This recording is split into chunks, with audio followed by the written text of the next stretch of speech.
Good morning, dolls, and welcome to Little Gretchen's workshop. So, we're finally here to the episode that I've been looking forward to so long.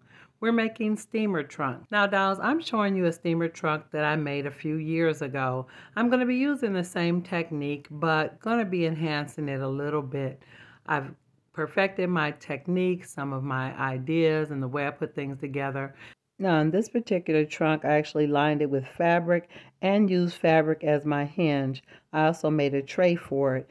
I didn't do it in this video, but I will show you how to do that in the final episode. Now, this is another one I made. I did not line it, but I did put these braces in there to hold a tray so it would close neatly and smoothly, even if you put a tray on the inside.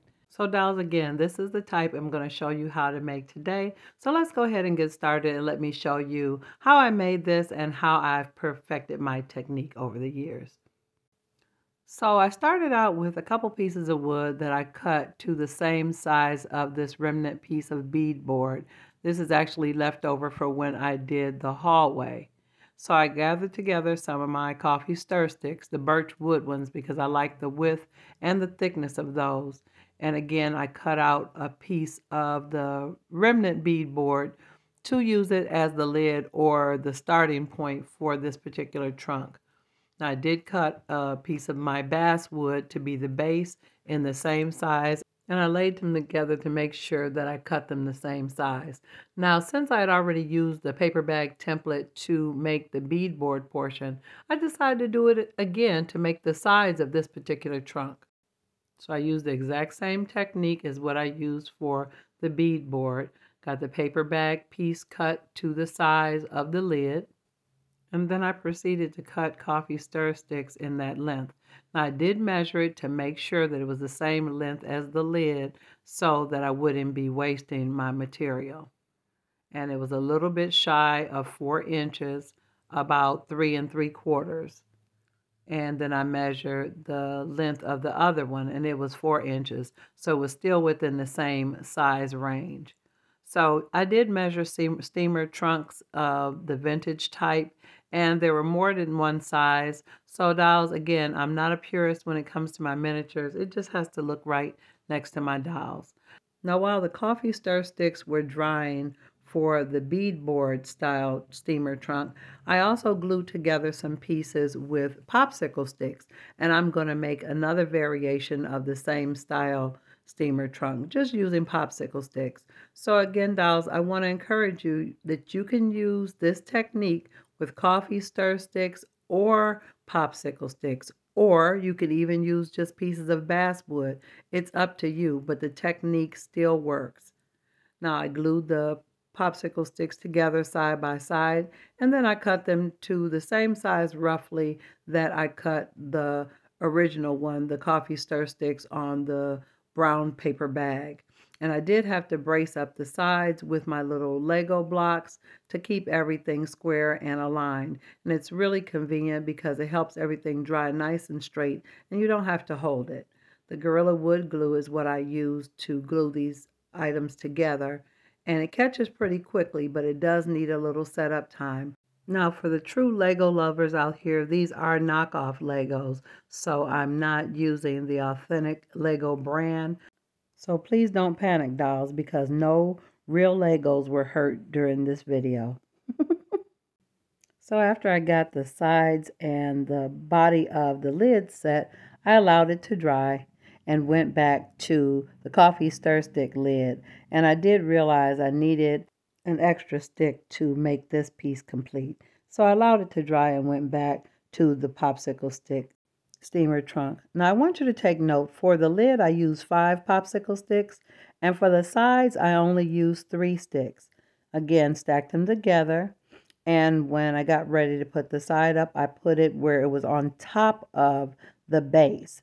So if you put it on the outside of the base, you're going to make your trunk a little bit wider. And if you put it on top, it'll be a little bit narrower. I prefer the more narrow style. Again, to me, it looks more in scale.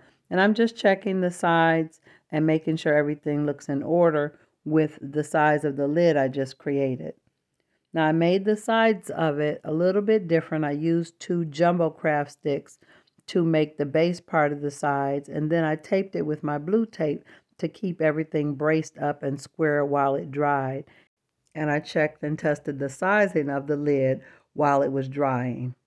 Now, dolls, I'm just showing you here my hinges, which were added with super glue gel.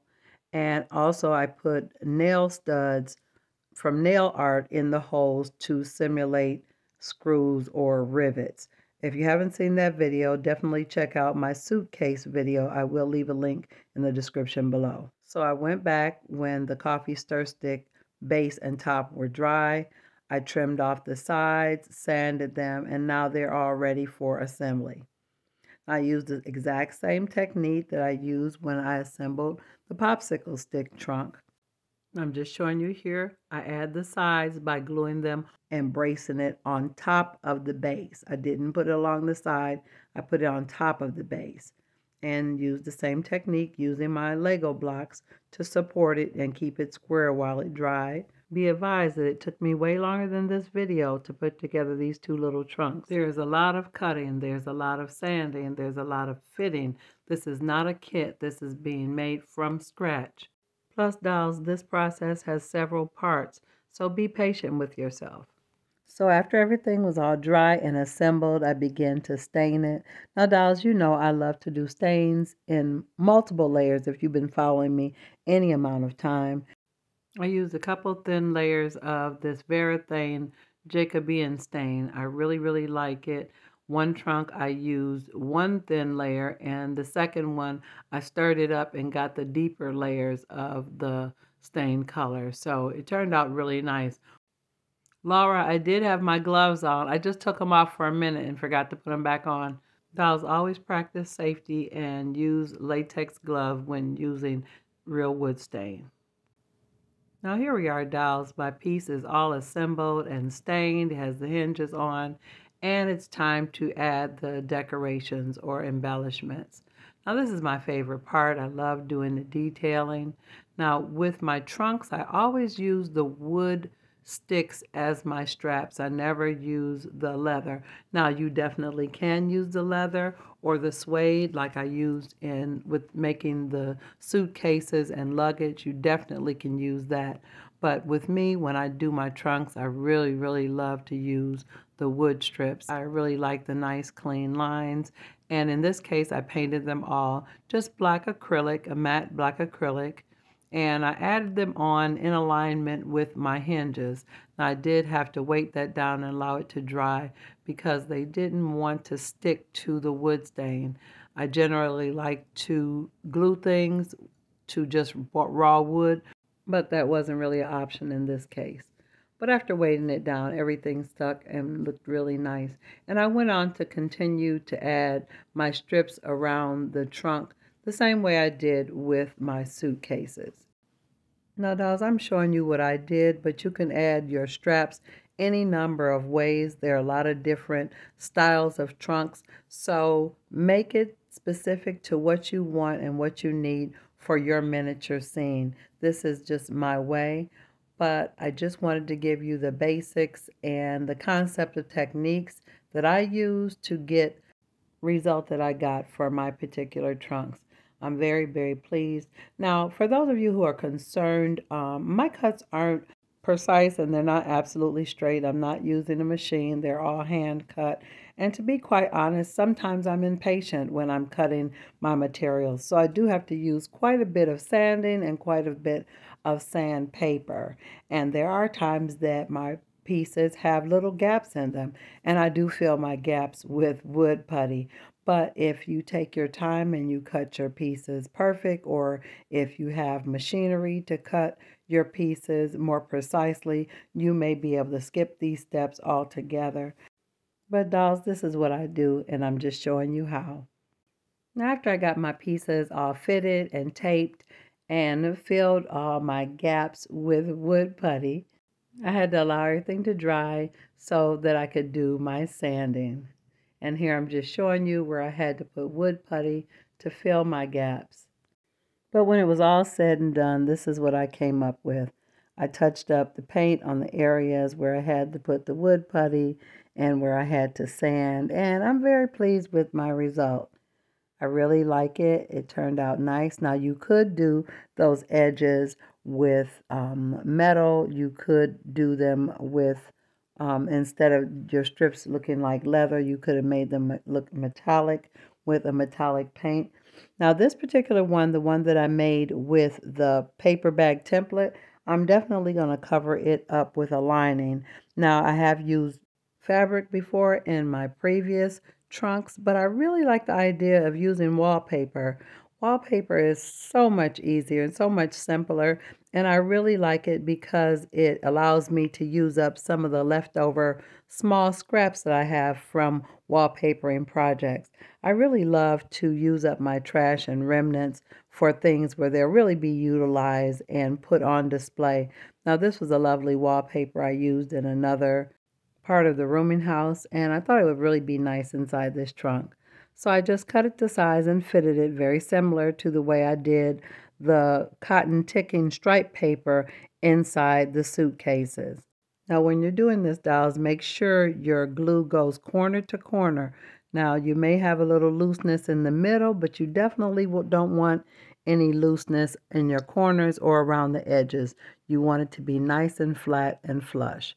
And you definitely would even use the same technique if you were using fabric. It would just be, you have to make sure that you tuck in your seams and edges.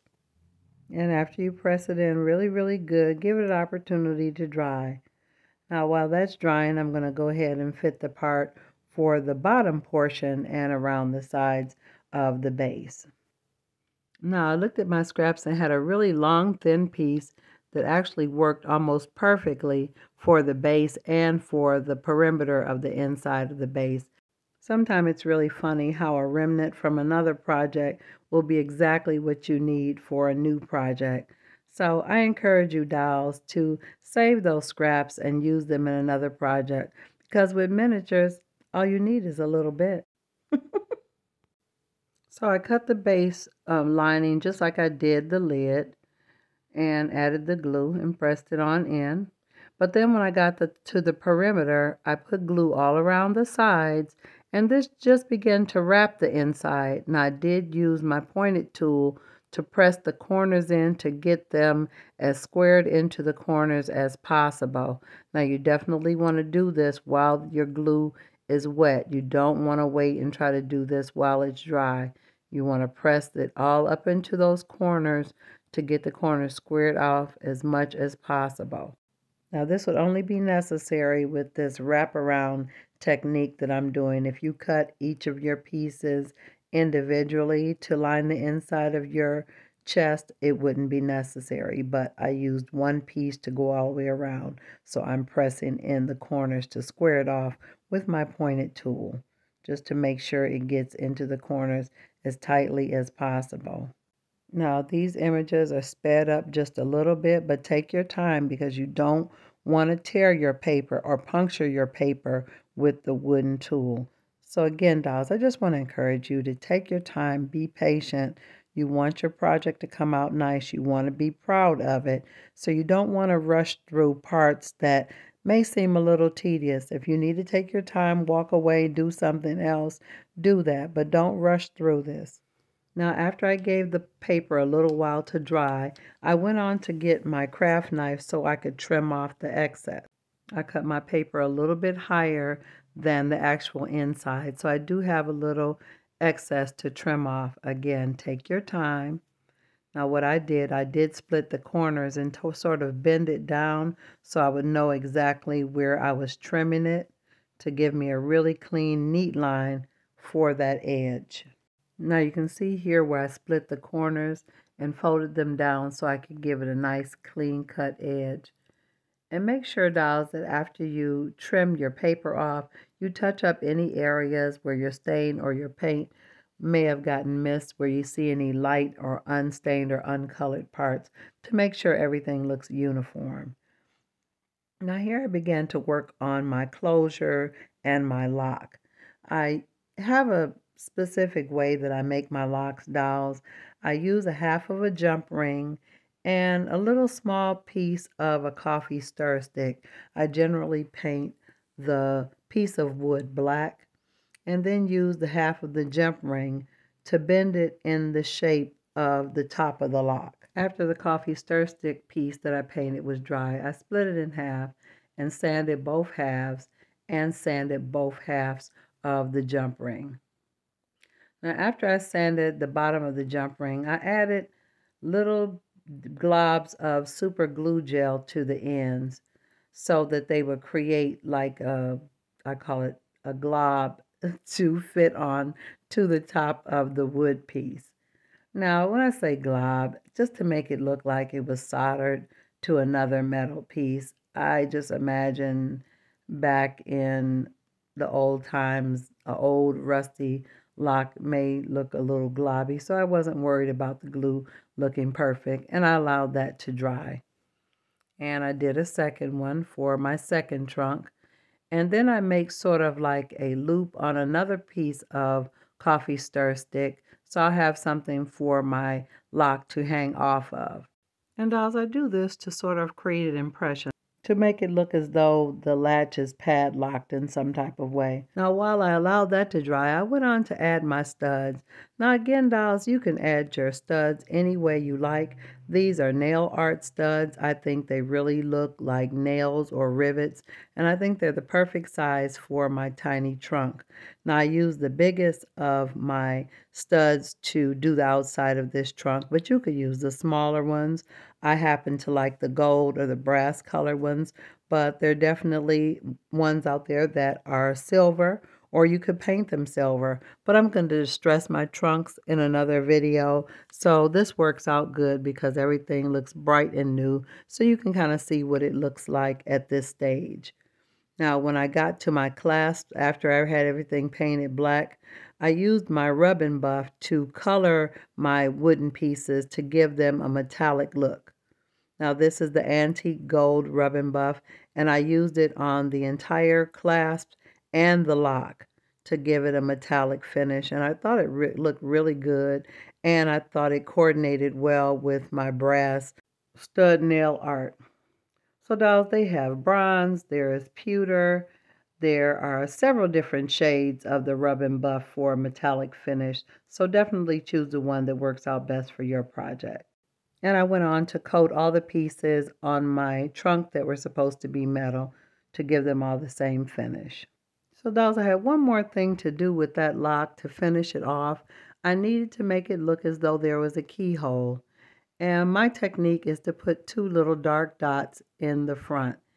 Now, it's really tricky because you have to make sure your paint is not too watery to get a nice, neat keyhole look. But after that's on, dolls, I'm really, really pleased with the overall look of my lock. So I've added it to my trunks and made another clasp for the other trunk. So dolls, now that we've finished the steamer trunks, we have one more chunk or chest that we need to do. So I'm looking forward to seeing you in part 10 of Bags, Boxes, and Luggage. And I'm looking forward to seeing you on the next episode of Little Gretchen's Workshop. Bye-bye now, dolls.